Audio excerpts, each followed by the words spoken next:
দুইটা ছেলেকে দেখতে পাচ্ছেন। একটা মির্জা ফখরুলের জামাই ফাহাম আব্দুস সালাম, আর আরেকটা যে বলেছে প্রবাসীদের স্ত্রীদেরকে বন্ধক রাখার জন্য। এই ছেলেকেই তারা পোস্টাল ব্যালটে দাঁড়িপাল্লায় ভোট দিছে এবং তারা গণভোটে হ্যাঁ ভোট দিছে। তারা যে নিজের বউকে জামাতের আমিরদের কাছে ইজারা দিচ্ছেন, এই বিষয়টা কি আপনাদের মাথায় আছে? যেই ছেলেটি প্রবাসীদের স্ত্রীদেরকে ইজারা রাখার কথা বলছে, বন্ধক রাখার কথা বলছে, সেই ছেলেকে তারেক রহমান বলছেন তিনি ফলো করেন। যাই হোক, এটা তার হয়তো রুচির একটি বহিঃপ্রকাশ হয়ে যেতে পারে, দেশের মানুষের প্রতি তার দৃষ্টিভঙ্গির একটি প্রতিফলনও হতে পারে। তবে আজকে তারেক রহমানের কাছে একটি খোলা চিঠি, তাকে কিছু প্রশ্ন করব এবং তার কাছে আমার কিছু আবেদন আহ্বান থাকবে। যেহেতু নিজেকে জাতীয় নেতা হিসেবে দাবি করে অথবা তার দলের লোকেরা তাকে জাতীয় নেতা হিসেবে মানে, আমিও তাকে আমার নেতা হিসেবে মানতাম এবং আমি ভাবতাম এদেশের আইকন হবে সে। কিন্তু আসলে তার মধ্যে আইকন আগে ছিল, এখন নাই, নাকি আগেরটাই ভুল ছিল আমি বুঝি নাই, বুঝতে পারছি না। কিন্তু তার বিরুদ্ধে যে অপপ্রচার মিথ্যাচার হতো, আমরা তার ক্যাম্পেইন করতাম, জেনে শুনেই করতাম। তারেক রহমান দেশে ফেরার পর আওয়ামী লীগকে আক্রমণ করে কিন্তু একটিও কথা বলেন নাই, তিনি একটা কথাও বলেন নাই। কোনো আওয়ামী লীগকে, বরং উল্টা আওয়ামী লীগ দ্বারা নির্যাতিত নিপীড়িত যারা হয়েছে, দেশ ছাড়া হয়েছে, সবচাইতে বেশি গুম খুন ক্রসফায়ারের শিকার হয়েছে, তাদেরকে তিনি আক্রমণ করে কথা বলেছেন। জামায়াত ইসলামকে গুপ্ত রাজনীতি করেছেন, আওয়ামী লীগের স্টাইলে তাদেরকে স্বাধীনতা বিরোধীও বলেছেন। শুধু তাই নয়, জামায়াত নেতাদেরকে তিনি বেহেশতের টিকিট বিক্রেতা বলেছেন। অথচ এই জিনিসটি ডাটা যদি খোঁজা হয়, একত্রিত করা হয়, কিছু ডাটা তো আমাদের কাছেও আছে। আপনি দেখবেন জামায়াত যতবার বলেছে বেহেশতের টিকিটের কথা, যদি বলেও থাকে, তাহলে তার চাইতে 50 গুণ বেশি বলেছে বিএনপির লোকেরা। তো তার দলের মিথ্যা ফ্রেমিংয়ের কাছে তিনি ধরা দিলেন, ধরাশায়ী হলেন। এখন প্রশ্ন হলো, তারেক রহমানের কাছে আমার প্রথম প্রশ্ন, তিনি কি হায়ের পক্ষে নাকি নায়ের পক্ষে? স্পষ্ট এখনো কিছু বলেননি, অথচ দ্বিধাহীনভাবে তার হায়ের পক্ষে অবস্থান নেওয়া উচিত ছিল।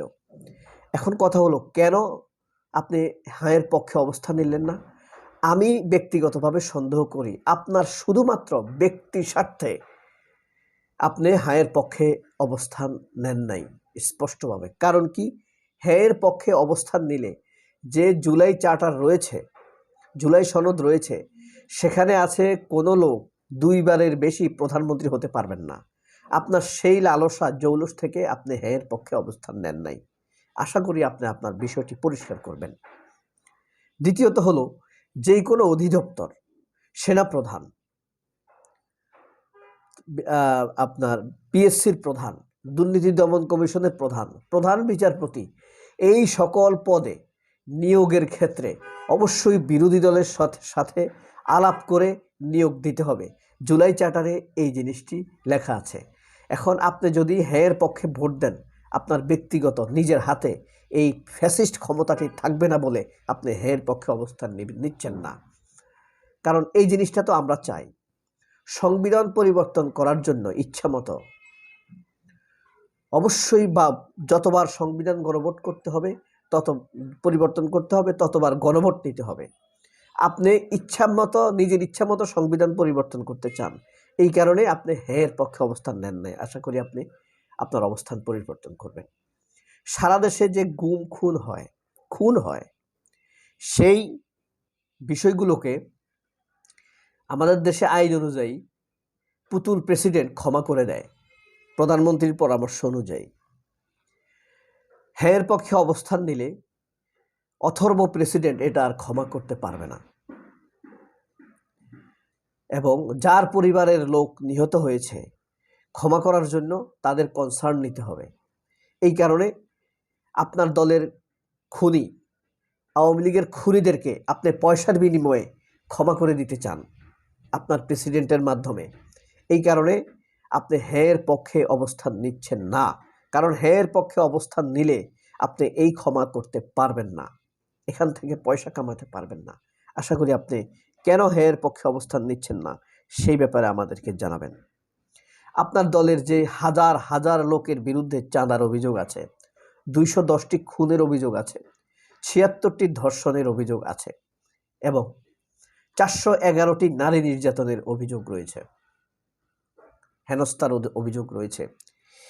এই বিষয়গুলোকে রেখে আপনি হ্যাঁর পক্ষে অবস্থান নিলে এই মামলাগুলো আপনি বিকল করতে পারবেন না। এই কারণে আপনি হ্যাঁর পক্ষে অবস্থান নিচ্ছেন না। যে 57 লক্ষ চাঁদাবাজির ঘটনা ঘটেছে, এই ব্যাপারগুলোর নিয়ন্ত্রণ এবং ক্ষমা আপনার হাতে রাখার জন্যই আপনি হ্যাঁর পক্ষে অবস্থান নিচ্ছেন না। স্বৈরাচার জেনারেল এরশাদের সময় প্রতিরোধ সর্বদলীয় ঐক্যের মাধ্যমে রাজনৈতিক প্রস্তাব গৃহীত হয়। এগুলো বাস্তবায়নের লক্ষ্যে একটি দল বিএনপিকে নিঃশর্ত সমর্থন দিয়ে ক্ষমতায় বসায়, কিন্তু বিএনপি ক্ষমতায় এসে সেগুলো আর বাস্তবায়ন করেনি। এবারও বিএনপি ক্ষমতায় আসলে জুলাই সনদের কোনো কিছুই বাস্তবায়ন করবে না, এটি মানুষের সন্দেহ। আশা করি আপনি এই সন্দেহ দূর করার জন্য স্পষ্ট অবস্থান নেবেন। ভারত বাংলাদেশে যে আধিপত্য বিস্তার করছে এই বিষয়ে আপনি কোনো স্পষ্ট অবস্থান নেন নাই। সীমান্ত হত্যার ব্যাপারে আপনি কোনো স্পষ্ট অবস্থান নেন নাই জনগণের সামনে। আশা করি এই বিষয়ে জনগণকে স্পষ্টভাবে জানাবেন। প্রবাসীদের মর্যাদা, প্রবাসীদের অসম্মান করে আপনার কন্টেন্ট ক্রিয়েটর আপনাকে যে বক্তব্য উপহার দিয়েছে, ভিডিও উপহার দিয়েছে, আবার আপনি বলেছেন আপনি সেই কন্টেন্ট ক্রিয়েটরকে ফলো করেন। এর মাধ্যমে প্রবাসীদের স্ত্রীদের অপমান করার দায় ভারটি আপনি নিচ্ছেন কিনা সেই বিষয়ে আশা করি আপনি অবস্থান স্পষ্ট করবেন। আপনার কাছে ব্যাপারটি ছোট মনে হলেও আমার কাছে, আমাদের কাছে প্রায় 1.5 কোটি প্রবাসীর সম্মান জড়িত বলেই এই প্রশ্নটি তোলা হচ্ছে। আপনি যেই 59 জন ঋণ খেলাপি এবং বিদেশি নাগরিককে নমিনেশন দিয়েছেন আগামী নির্বাচনে ল মেকার হিসেবে বাংলাদেশের পার্লামেন্টে প্রবেশ করার জন্য, এই প্রতারক ঋণ খেলাপিরা সংসদে গিয়ে জনগণের টাকাটাই মেরে দিচ্ছে। তাদের নির্বাচনের আগে তাদের মধ্যে জনগণের অর্থ আত্মসাতের সিনড্রোম দেখেও আপনি কেন তাদেরকে নমিনেশন দিলেন? এই যে 8,400 কোটি টাকা যারা ঋণ খেলাপি, আপনার দলের যাদেরকে যেসব ঋণ খেলাপিদেরকে আপনি নমিনেশন দিয়েছেন তাদের সম্মিলিত ঋণ খেলাপির পরিমাণ 8,400 কোটি টাকা। এই টাকা তো আমি ব্যাংকে রাখছি, আমার বাপ রাখছে, আমার ভাই রাখছে, আমার বোন রাখছে। আপনি সেই টাকা আপনি জানেন আপনার নেতাকর্মীরা সেই টাকা মেরে দিয়েছে। খেলাপি মানেই তো মেরে দেওয়া।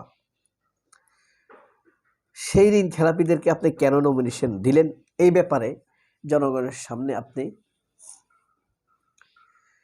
আশা করি নিজের অবস্থান পরিবর্তন করবেন। দেশ থেকে আসার পর মাত্র একদিনে আপনি আপনার আইডি কার্ড হাতে পেয়েছেন।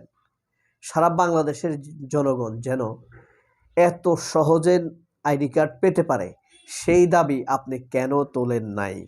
এ বিষয়ে আশা করি আপনি আপনার অবস্থান পরিবর্তন করবেন। আল্লাহ হাফেজ, আসসালামু আলাইকুম।